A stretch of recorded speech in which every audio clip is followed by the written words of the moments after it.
Expulsée sans pitié, une taux d'amour dévoilée, l'incroyable vérité révélée par la servante. Dans le village de Provence, où les champs de lavande dansent au gré du vent chaud, Chantal, servante au cœur généreux, a consacré sa vie à une famille bourgeoise. Chaque matin, elle se levait à l'aube, les mains pleines de douceur, l'odeur de lavande envahissant son foyer. Mais au fond d'elle, un rêve brûlait. Voir sa fille Élodie, une adolescente pleine de promesses, s'élever au-delà des entraves d'une société rigide. Leur vie, pas si différente de celle d'un conte de fées, se fissurait lentement, alors que des tensions économiques commençaient à troubler l'harmonie du petit village. La fête du village battait son plein, les rires résonnant comme des échos d'antan, mais ce joyeux moment bascula en cauchemar. Un voisin ivre, dans un accès de colère, humilia Chantal devant tous, déversant sur elle un torrent d'insultes. Exposée à la honte et à l'indignation, elle fut expulsée de la maison qu'elle avait chèrement entretenue pendant tant d'années. Élodie, la poitrine serrée, fit face à cette réalité brutale. Deux choix s'offraient à elle, suivre le chemin de sa mère ou prendre des risques pour rejoindre la grande ville, terre d'espoir et d'incertitude. Avec chaque jour qui passait, la tension entre ces deux mondes grandissait dans le cœur d'Élodie. Elle voyait sa mère, résignée et abattue, chercher un nouveau travail tout en essayant de garder la tête haute. Chantal, habituée à donner sans compter, se retrouvait maintenant face à des portes closes, le mépris de la communauté pesant lourdement sur leurs épaules. Malgré tout, l'amour entre elles brillait toujours, une étincelle dans l'obscurité.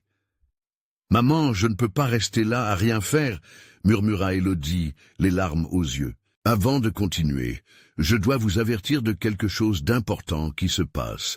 YouTube a fait des changements dans le système et beaucoup de personnes perdent les notifications des chaînes qu'elles suivent. Si vous aimez le contenu, cliquez sur la clochette et marquez toutes les notifications pour ne pas rater les prochaines vidéos. Et si vous pouvez laisser un like, ça m'aide énormément avec la portée. Sérieusement, ça fait la différence. Dites-moi dans les commentaires d'où vous regardez. J'ai toujours la curiosité de savoir qui est de l'autre côté de l'écran. Maintenant, continuons. La réunion de quartier approchait, et Élodie savait que c'était son moment. Elle s'était préparée, le cœur battant, prête à défendre l'honneur de sa mère. Les voix dans la salle seraient un mélange de compassion et de jalousie, mais elle ne pouvait plus rester silencieuse. Quand vint son tour, elle se leva, la voix tremblante mais déterminée. Chantal n'est pas une simple servante. Elle a donné tout son cœur à cette famille, à notre communauté. Les murmures s'élevèrent, des regards échangés. Son intervention était un cri du cœur, une révélation de la dignité des travailleurs. Élodie savait que cette confrontation pourrait changer leur destinée. Mais était-ce suffisant? Le dilemme était immense, et les regards autour d'elle étaient lourds de jugement. La lutte pour échapper à la stigmatisation était loin d'être terminée.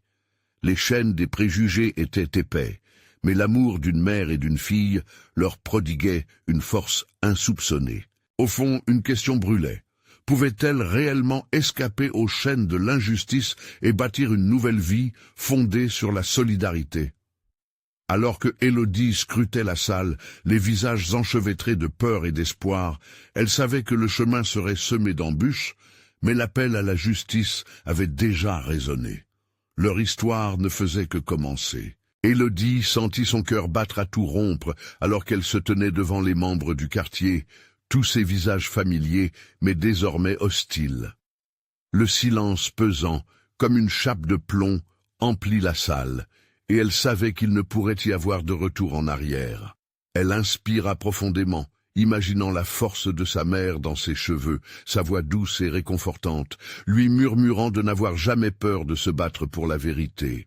Les murmures avaient cessé, les regards s'étaient fixés sur elle. « Je sais que beaucoup d'entre vous la connaissent », commença Élodie. « Chantal n'est pas seulement ma mère, elle est une femme forte, une personne qui a consacré sa vie à servir et à soutenir cette communauté. » Ces mots flottaient dans l'air comme des flammèches, cherchant à allumer la colère et l'empathie. Elle a toujours été là, mais aujourd'hui, c'est nous qui devons être là pour elle. Elle vit un frémissement parmi les anciens du village, certains hochant la tête. L'espoir, aussi fragile soit-il, commençait à germer. Mais la voix de Monsieur Dupont, l'un des plus respectés du village, s'éleva, tranchante comme un couperet. « Et que diras-tu de son échec? Elle a perdu sa place, Élodie. C'est une honte qui retombe sur nous tous. » Ce fut comme une baffe dans son visage. La douleur de ces mots était palpable, se mêlant à la honte qu'elle ressentait pour sa propre vulnérabilité. « Un échec ?» répondit-elle, le ton plus fort, alimenté par une nouvelle détermination. « Si nous avions soutenu ma mère au lieu de la rejeter, nous n'en serions pas là aujourd'hui. Elle a toujours été présente pour chacun de nous, sans attendre rien en retour. Pouvons-nous vraiment laisser la peur et le mépris nous définir ?» Des murmures se levèrent à nouveau, et cette fois, ils prenaient une teinte de questionnement. Élodie pouvait sentir le pouvoir de son discours entrer dans le cœur de quelques-uns de ses voisins. Si nous perdons notre humanité, quel type de communauté bâtissons-nous? La vraie force réside dans notre capacité à nous soutenir les uns les autres, à faire front aux difficultés ensemble. Elle scrutait les visages, cherchant des signes d'acceptation, de compréhension. Une femme âgée dans un coin de la salle, Madame Moreau, s'avança lentement. Les mains tremblantes, elle murmura « J'ai honte de ne pas avoir vu la vérité plus tôt. Chantal a toujours été un pilier pour nous tous. » Des larmes coulaient sur les joues d'Élodie. C'était un moment crucial, un tournant. L'encouragement de Madame Moreau encouragea d'autres à parler, à partager leur soutien. Chaque voix qui s'élevait était une note dans une mélodie d'espoir, un refrain qui annonçait que le changement était possible. Alors que la réunion semblait évoluer vers une dynamique transformée, Élodie, touchée par cette vague d'émotion, sentit une étincelle de pouvoir naître au fond d'elle. « Nous pouvons réparer ce qui a été brisé, » conclut-elle, le cœur empli de désir de justice. « Ensemble, nous pouvons redonner à ma mère et à d'autres comme elle ce qui leur revient. » La salle se mit à vibrer de nouvelles conversations, de promesses de changement. L'avenir était encore incertain, mais la lumière de la solidarité brillait à l'horizon. Alors qu'Élodie quittait la réunion, elle ressentit le poids du monde sur ses épaules, mais aussi une force nouvelle. Tout en marchant, elle savait que le chemin ne serait pas facile, mais le soutien de sa communauté pourrait leur offrir un nouveau départ. Quelles batailles leur attendent encore? Seront-elles assez fortes pour franchir les prochaines épreuves? La vraie question reste, sont-elles enfin prêtes à s'unir pour briser les chaînes d'injustice qui les maintiennent à terre? Élodie rentra chez elle, le cœur lourd, mais la tête pleine de détermination. La maison était silencieuse, plongée dans une ombre accueillante. Elle se laisse tomber sur le vieux canapé, les pensées tourbillonnant encore autour de ce qu'elle avait dit. La voix de ceux qui la soutenaient résonnait dans son esprit, mais celle de M. Dupont lui soufflait encore des échos douloureux. Était-ce suffisant? Elle regarda autour d'elle. Les murs de la maison qui avaient pour témoin une enfance joyeuse s'éloignaient peu à peu, happés par les problèmes qui semblaient maintenant être leur quotidien. Chaque objet était un rappel des sacrifices de sa mère et des luttes qu'elles avaient dû surmonter.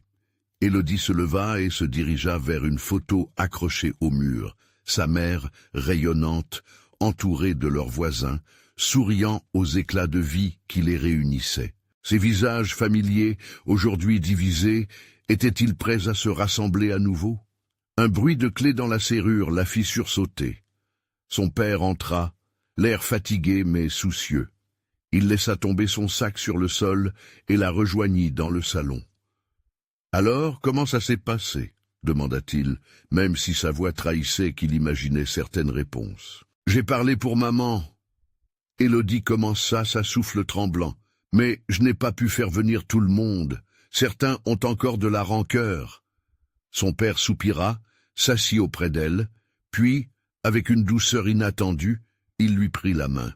« Ta mère a toujours été un symbole de force. Si quelqu'un peut rétablir l'harmonie ici, c'est elle. Et maintenant, c'est toi. » Un frisson parcourut Élodie. Les mots de son père résonnaient en elle, comme une promesse. La nuit tomba rapidement, enveloppant la maison d'un calme presque serein. Élodie ressentait un besoin urgent de contacter ceux qui avaient montré de l'intérêt durant la réunion, mais la peur de la réaction des autres l'en empêchait. Elle savait que pour chaque communauté, il fallait un bouclier contre les attaques extérieures, mais aussi une arme contre les doutes intérieurs. Elle prit son téléphone et, avec des mains qui tremblaient légèrement, envoya un message à Madame Moreau. « Nous devons nous réunir à nouveau, parler, sensibiliser. » Les réponses arrivèrent rapidement, des mots d'encouragement, des promesses de soutien. Élodie sourit, chaque réponse comme une brique supplémentaire dans la fondation de ce qu'elle espérait bâtir. Elle se réveilla le lendemain, le cœur plus léger, déterminée à rencontrer ceux qui l'avaient encouragée. Peut-être, juste peut-être, cette communauté pouvait se redresser ensemble. Elle prit soin d'écrire une liste des personnes à inviter, chacune ayant un rôle à jouer dans la renaissance de leur solidarité. Lorsqu'elle descendit pour le petit déjeuner, elle croisa le regard de son père, qui émettait une lueur d'espoir. « Tu es prête, n'est-ce pas ?» dit-il. Élodie hocha la tête, les mots s'accumulèrent dans sa poitrine. « Oui, mais je veux aussi qu'ils comprennent que ma mère mérite notre respect. Nous devons nous battre ensemble pour elle. » Le jour de la rencontre arriva, et le murmure des voix se mêlait dans l'air frais du matin.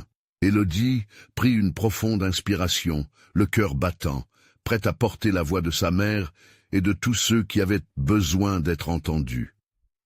Ensemble, ils pourraient faire face à leurs démons, ensemble, ils pourraient restaurer ce qu'ils avaient perdu. Alors qu'elle s'avançait, une question brûlante l'assaillit.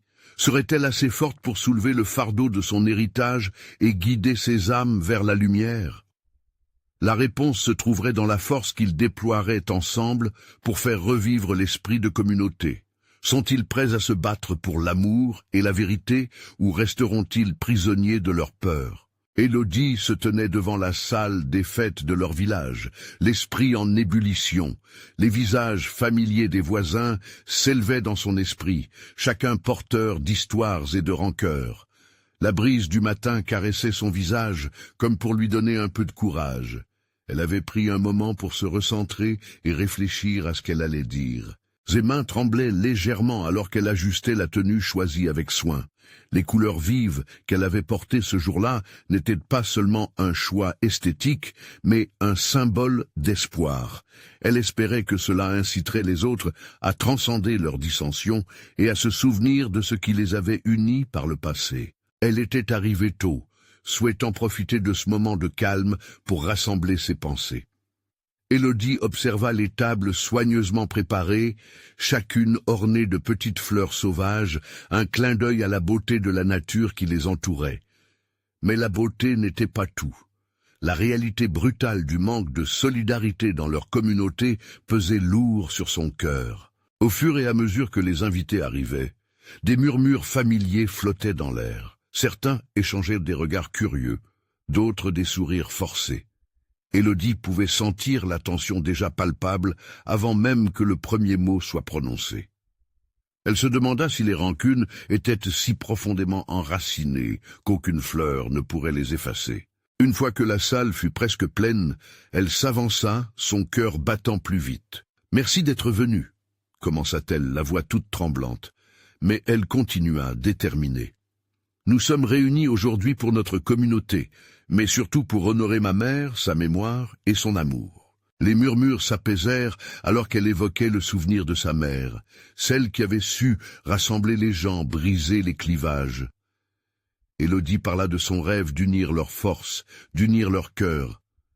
Chaque mot était une prière, chaque phrase était une invitation à créer un nouveau départ. Mais elle savait que tout ne serait pas simple.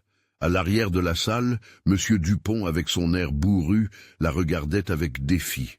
« Et que feras-tu quand le passé nous rattrapera » cracha-t-il, sa voix résonnant comme un coup de tonnerre. Le silence s'abattit sur l'assemblée.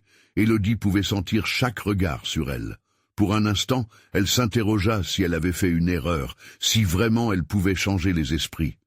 La colère de Dupont était palpable. Mais au lieu de reculer, elle rassembla tout son courage. « Nous avons tous un passé, monsieur Dupont, mais nous ne devons pas rester prisonniers. Je veux combattre avec vous, pas contre vous. » Un murmure d'approbation émergea d'un petit groupe au fond, et Élodie se sentit soudain portée par une énergie nouvelle. Des yeux s'illuminèrent, des sourires timides apparurent. Peut-être que la communauté n'était pas si cassée, après tout.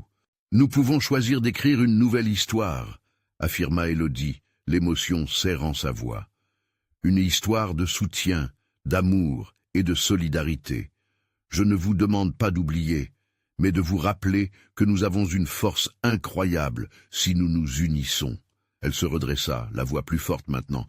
Qui parmi vous est prêt à faire le premier pas? Une main se leva dans le fond, puis une autre. Leurs hésitations s'estompaient peu à peu, et une vague d'audace traversait l'assemblée.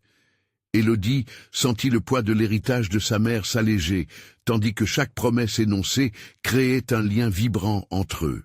La bataille contre le passé était loin d'être terminée, mais aujourd'hui, elle pouvait sentir la chaleur d'un avenir possible.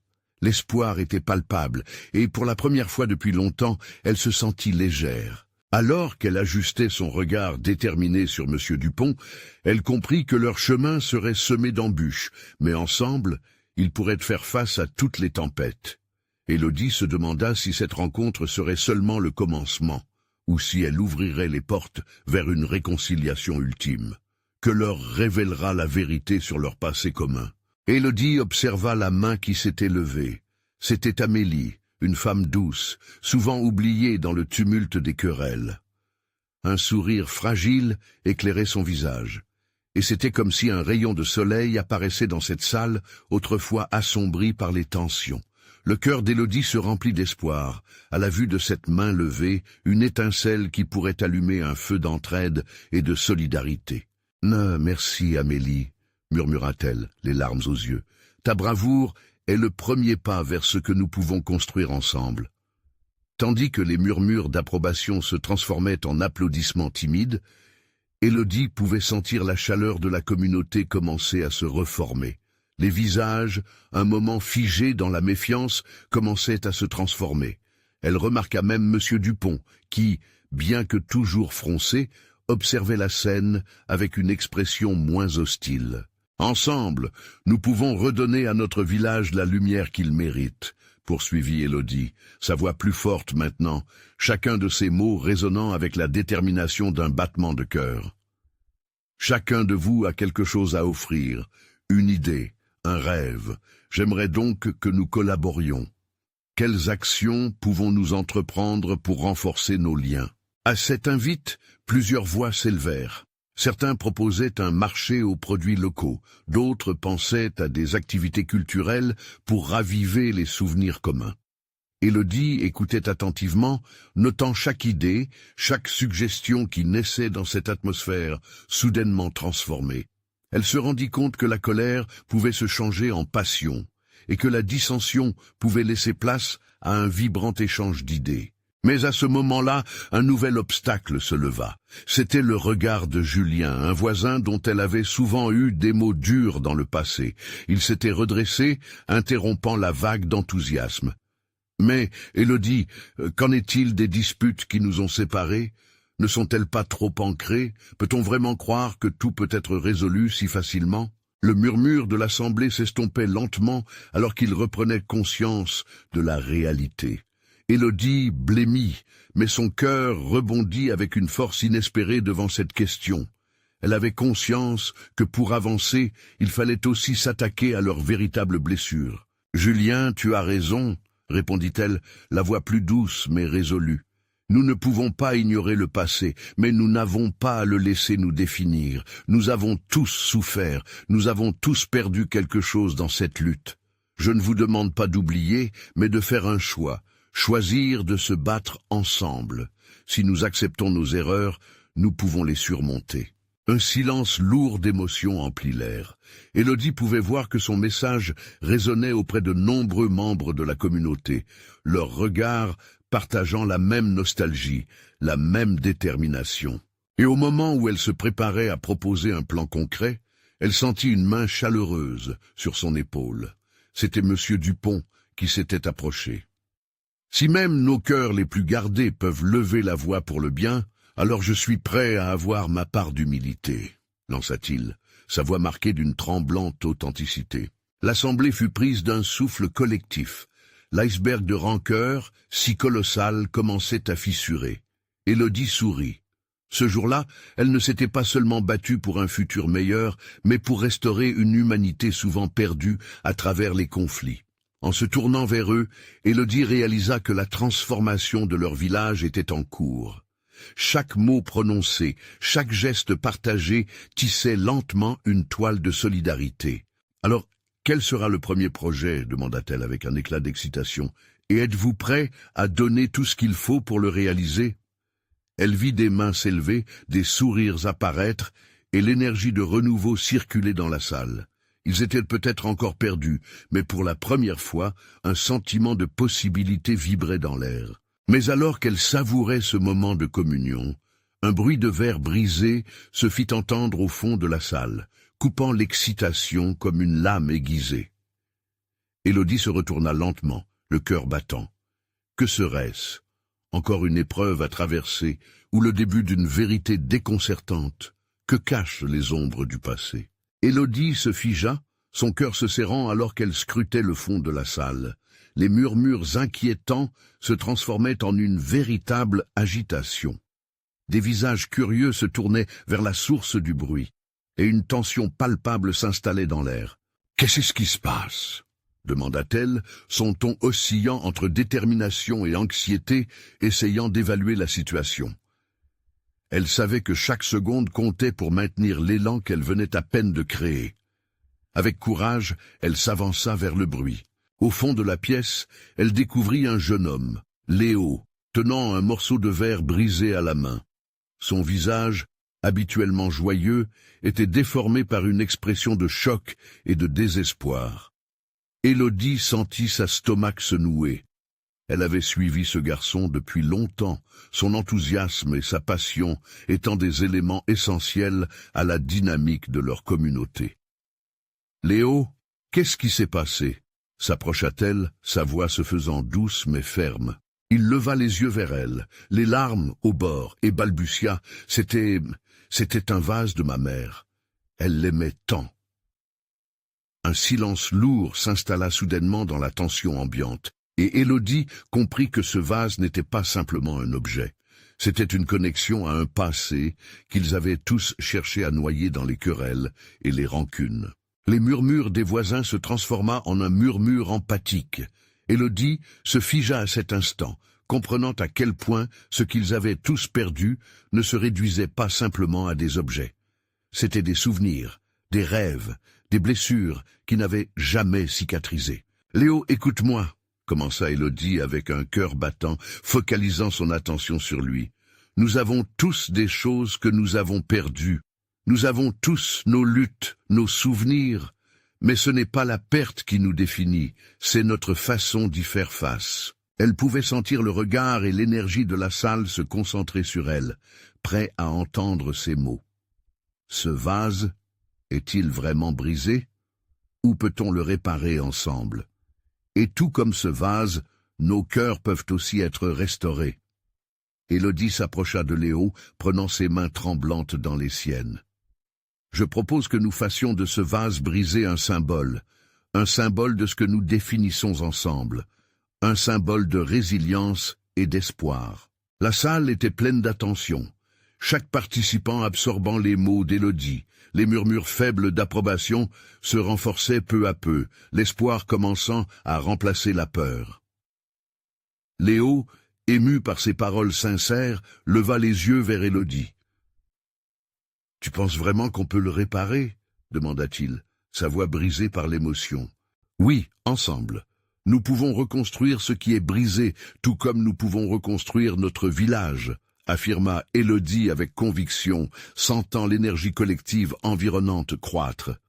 Le regard de Léo s'adoucit, et avec lui, l'assemblée commença à partager des histoires semblables de perte. Chacun à tour de rôle, des souvenirs, des douleurs et des rêves s'élevèrent dans l'air. « Je me souviens de la fête de la récolte », commença une voix âgée. « Nous avions tous travaillé ensemble, et cela m'a fait penser à des temps plus simples. » Les échanges de souvenirs s'enchaînaient, et peu à peu, les visages s'éclairaient.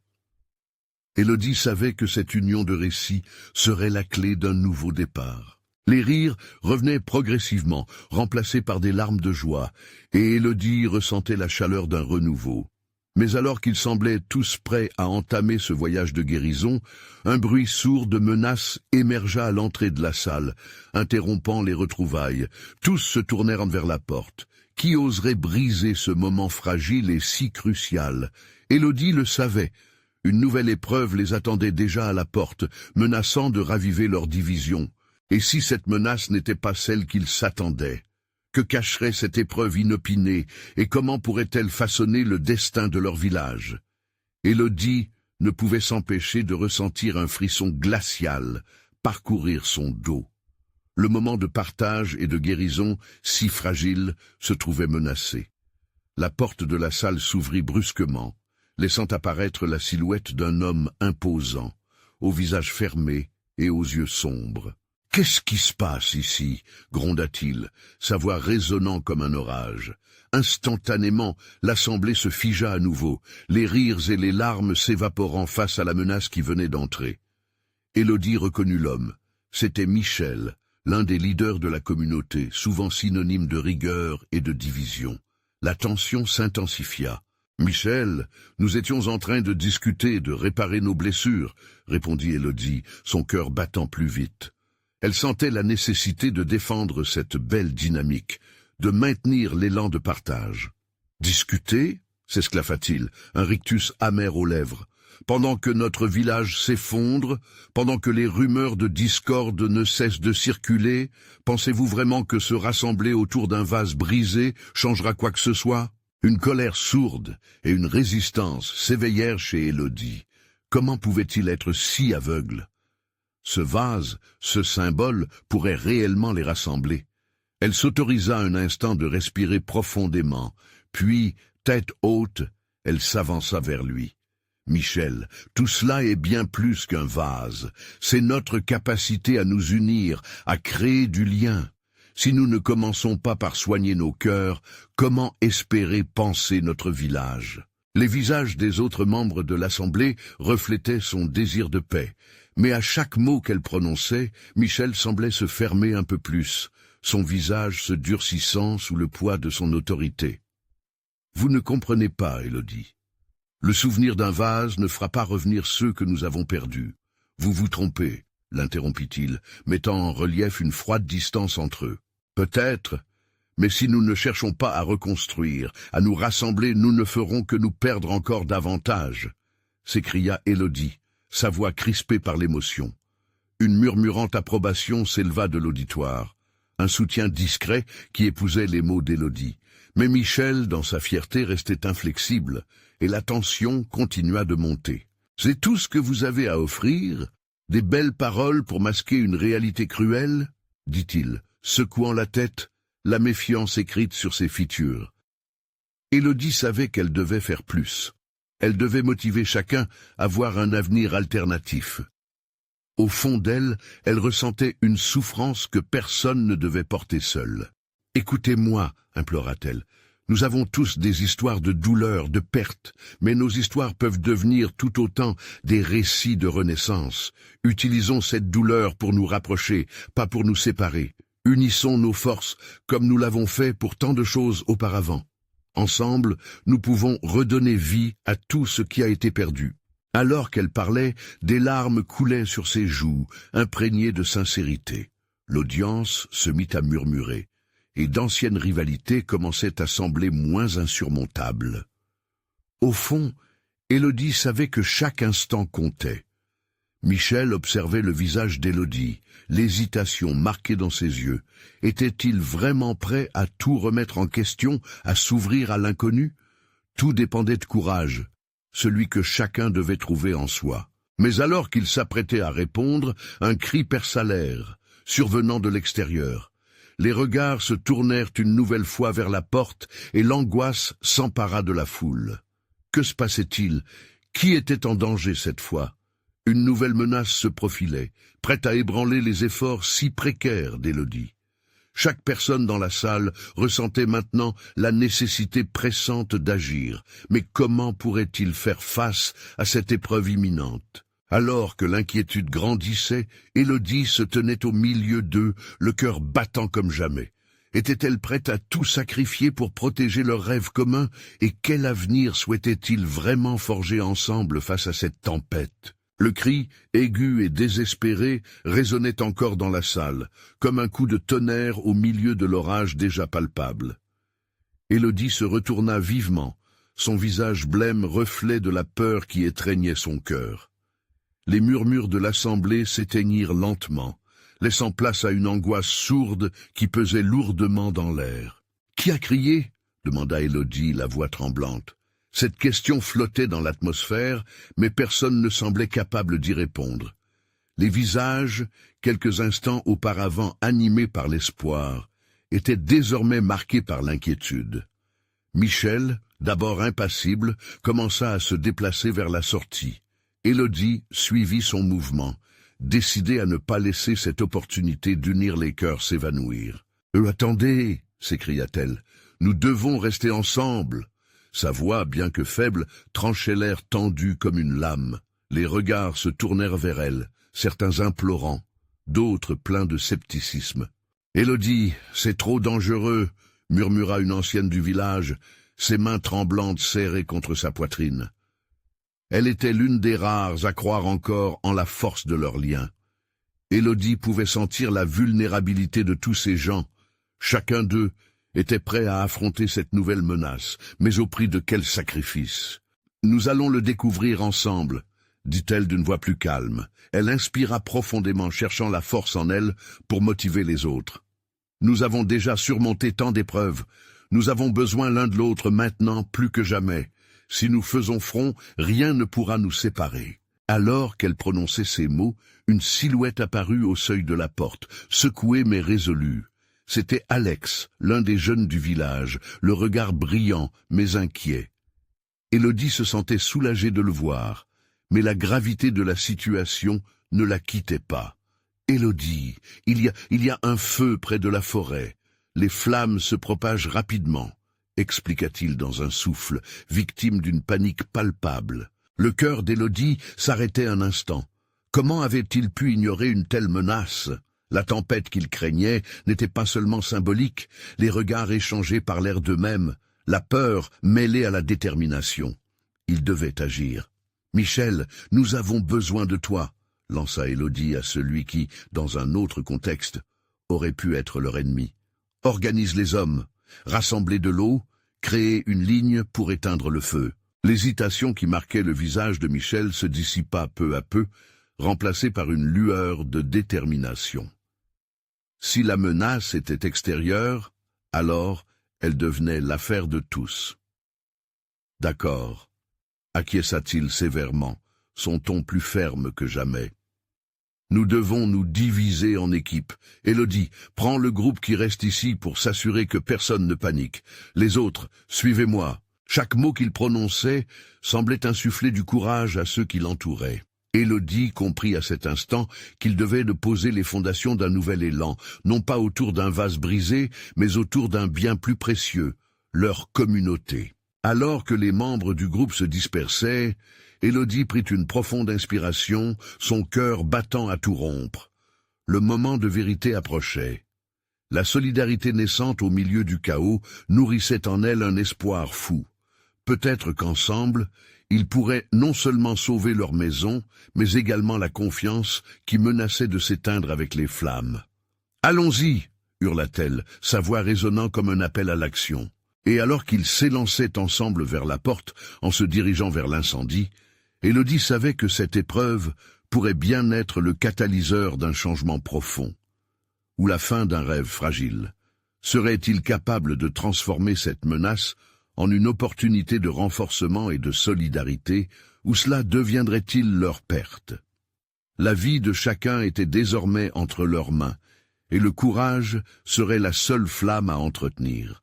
Que découvriront-ils dans les flammes qui les attendent? Élodie fonça hors de la salle, ses pas résonnant sur le pavé, le cœur serré par le poids de l'inquiétude. L'air était dense, chargé de l'odeur âcre de la fumée qui se mêlait à celle de la terre humide. Elle pouvait voir au loin les taches rouges du feu, comme un prédateur vorace, engouffrant tout sur son passage. La communauté, désormais unie par un même but, s'affairait autour d'elle, chaque visage marquant l'engagement et la peur. « Ensemble, nous sommes plus forts !» cria-t-elle à ceux qui l'entouraient, sa voix se perdant dans le tumulte.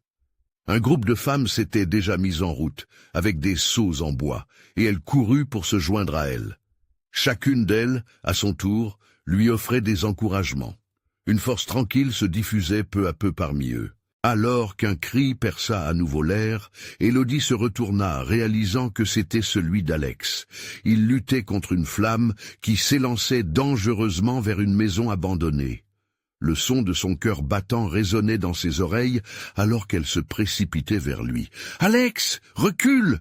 lui cria-t-elle. « Hule !» Sans réfléchir, elle plongea sa main dans la réserve d'eau, les gouttes éclaboussant son visage fatigué. Ensemble, ils luttaient contre le feu qui menaçait tout. Élodie avait toujours été celle qui encourageait les autres à s'exprimer, mais ce soir-là, elle ne se contentait pas de mener. Elle était au cœur de l'action, chaque geste pesant d'intensité, chaque goutte d'eau frappant comme une promesse. La chaleur était écrasante. Avec le vent qui soufflait, les flammes s'étendaient, redoublant de force.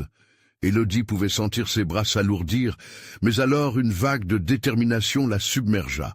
Elle se remémora les histoires de leurs ancêtres, des luttes pour la survie, pour faire face aux tempêtes. Pensez à tout ce que nous avons construit. Nous ne laisserons pas cela s'éteindre. Elle se surprit à crier, sa voix résonnant comme une véritable invocation pour tous ceux qui l'entouraient. La solidarité revenait à la vie, et dans cette nuit de désespoir, des signes d'espoir surgissaient. Les villageois, galvanisés par ces mots, formaient une chaîne, faisant passer les seaux, le rythme battant comme un cœur commun. « Ça ne s'arrêtera pas sans nous !» s'écria Michel, le visage en sueur, mais résolu. Élodie voyait bien que la détermination rayonnait dans ses yeux, et elle sut qu'ensemble, ils pouvaient maîtriser cet enfer. Les flammes s'éclaircissaient. Leurs efforts commençaient à porter leurs fruits. Ils repoussèrent le feu, empêchant qu'il n'atteigne des maisons et des vies. Élodie, même épuisée, avait de nouveau du souffle. Le goût amer de la peur se transformait en un mélange de soulagement et d'espoir. Alors qu'elle se tenait là, épuisée mais remplie de fierté, une pensée l'assaillit. Qu'adviendrait-il si la bataille d'aujourd'hui n'était qu'un prélude à d'autres épreuves? Peut-être que ce qui s'était allumé dans la nuit, ce n'était pas simplement le feu, mais une vérité explosive sur leur communauté. Lorsque l'incendie fut finalement maîtrisé, Élodie s'écroula sur l'herbe brûlée, les débris fumant tout autour d'elle. Elle ferma les yeux, se laissant porter par le soulagement. Mais sa tranquillité ne durerait pas. Ce feu n'était peut-être pas le seul qui menaçait. Quelle vérité prenait racine dans l'ombre, prête à éclore dans la lumière de l'aube qui se profilait? Quelle révélation viendrait de briser le fragile équilibre qu'il venait d'établir? L'aube se leva, peignant le ciel en nuances de rose et d'orange, mais la beauté extérieure ne pouvait masquer la fatigue omniprésente. Élodie se leva lentement de sa place, sur l'herbe encore tiède, le corps engourdi par l'effort. La communauté, bien que résiliente, semblait marquée par la chaleur de la nuit, les visages fatigués, mais d'unité renouvelée. « Merci, merci à tous », commença-t-elle, sa voix chargée d'émotion, alors qu'elle scrutait les visages autour d'elle. Certains avaient perdu des possessions, d'autres avaient vu leur terre brûler, mais aucun d'eux n'avait perdu l'esprit de solidarité qui venait de naître. Les applaudissements se firent entendre, remplis d'une gratitude palpable. Une femme s'avança, ses mains tremblantes, mais son regard énonçait une force inébranlable. « Cette nuit, nous avons montré que notre village est fait de solidarité. Élodie, tu as pris les devants quand tout semblait perdu. Tu étais notre lumière. » Élodie sentit une vague de chaleur l'envahir à ces mots. Elle se mit à sourire, puis regarda Michel, qui était à ses côtés. « Et toi, Michel, tu as su ranger les différences de côté pour avancer ensemble. Ce feu a peut-être détruit des choses, mais il a aussi purifié nos cœurs. » Les larmes aux yeux, Michel acquiesça. « Oui, j'étais trop obnubilé par le passé. » Il est temps de bâtir un avenir qui soit à la hauteur de ce que nous sommes capables d'accomplir ensemble. Les visages se replacèrent dans une dynamique nouvelle. Élodie proposa alors « Et si nous utilisions cette force pour rétablir ce que nous avons perdu, pour réparer non seulement les maisons, mais aussi les liens qui nous unissent? Ensemble, créons un projet pour restaurer notre village, non seulement pour reconstruire, mais pour régénérer notre communauté. » Les murmures d'accord se multiplièrent, emplissant l'air de promesses. Une main se leva, c'était Léo, qui avait eu tant de craintes, mais désormais embrassait l'espoir. « Je peux organiser un groupe pour aider à la reconstruction. Nous avons tant d'outils et de talents à exploiter ici. J'aimerais également proposer des ateliers de partage, » ajouta Amélie. « Chacun de nous a une histoire à raconter, une expérience à partager. » Une sorte de jubilation collective commença à prendre forme, inclusive et pleine d'énergie. Élodie observa son village renaître sous ses yeux, des cœurs finalement reliés par un même but. Suddenly, le bruit d'une voiture se fit entendre derrière elle. Élodie se tourna, un léger sentiment d'appréhension dans la poitrine. Elle reconnaissait le véhicule de M. Dupont, mais il avait l'air tout sauf serein. Il sortit précipitamment, l'expression grave. « Il y a quelque chose que vous devez savoir, » commença-t-il haletant. « Pendant l'incendie, j'ai rencontré quelqu'un qui connaît la cause de ce feu. Ce n'était pas accidentel. » Un silence inquiet s'installa. Les visages se tournèrent vers lui, mêlant curiosité et appréhension. « Que veux-tu dire ?» demanda Élodie, se rapprochant de lui, son cœur battant à tout rompre. Monsieur Dupont inspira profondément, hésitant à poursuivre. Il y a des tensions croissantes en dehors du village, des gens mécontents de notre unité. Ils veulent nous diviser à nouveau. Ils ont mis le feu pour nous semer le chaos. Le choc balaya la communauté. Élodie sentit une onde de peur se répandre dans l'assemblée. « Pourquoi ne m'as-tu pas dit cela plus tôt ?» demanda-t-elle, la voix tremblante. Dupont baissa les yeux. « J'avais peur. Mais cela ne peut plus rester secret. Nous devons nous unir contre cette menace extérieure. Ce n'est pas juste une question de survie matérielle. C'est notre communauté qui est en jeu. » Des murmures d'approbation et d'inquiétude parcoururent les rangs, mais Élodie se tenait toujours ferme. « Si cela est vrai, cela signifie que notre force réside dans notre union. Nous devons faire front ensemble. » Les discussions s'enflèrent autour d'elle. Mais une chose était claire, ils ne laisseraient personne détruire ce qu'ils venaient de bâtir. Une décision collective émergea. Ils organiseraient une rencontre pour établir un plan, pour sortir ensemble et défendre leur village. Alors qu'ils se partageaient des idées et des stratégies, Élodie comprit que la vraie essence de leur communauté n'était pas seulement dans les rires ou les pleurs, mais dans la façon dont ils se soutenaient mutuellement face à l'adversité. Elle se tenait là, au cœur de cette transformation. Le respect et la dignité qu'elle avait tant cherché à défendre pour sa mère prenaient enfin forme. Ce village, son village, pouvait renaître. Et ce qu'ils allaient affronter, main dans la main, serait bien plus que des flammes. Élodie savait désormais que l'amour, la solidarité et la vérité sur leur passé ne feraient qu'une seule et même force. Peu importe les défis à venir, elles allaient transformer leur communauté pour en faire un endroit où chaque voix serait entendue, chaque cœur respecté. La lutte était loin d'être terminée, mais quel chemin passionnant les attendait. À la fin, l'histoire des femmes et des hommes qui avaient bravé la colère des flammes devenait celle d'une résilience inattendue et puissante. S'abonner immédiatement à la chaîne pour ne pas rater les prochaines histoires exclusives. Laissez un like maintenant pour nourrir l'algorithme, ça fait toute la différence. Commentez vos réactions et théories sur cette fin. Partagez instantanément cette vidéo avec au moins 5 amis qui ont besoin de voir cette conclusion. C'est le moment de montrer votre soutien, car seuls les vrais fans comprennent l'importance de ces actions. N'attendez pas une seconde de plus.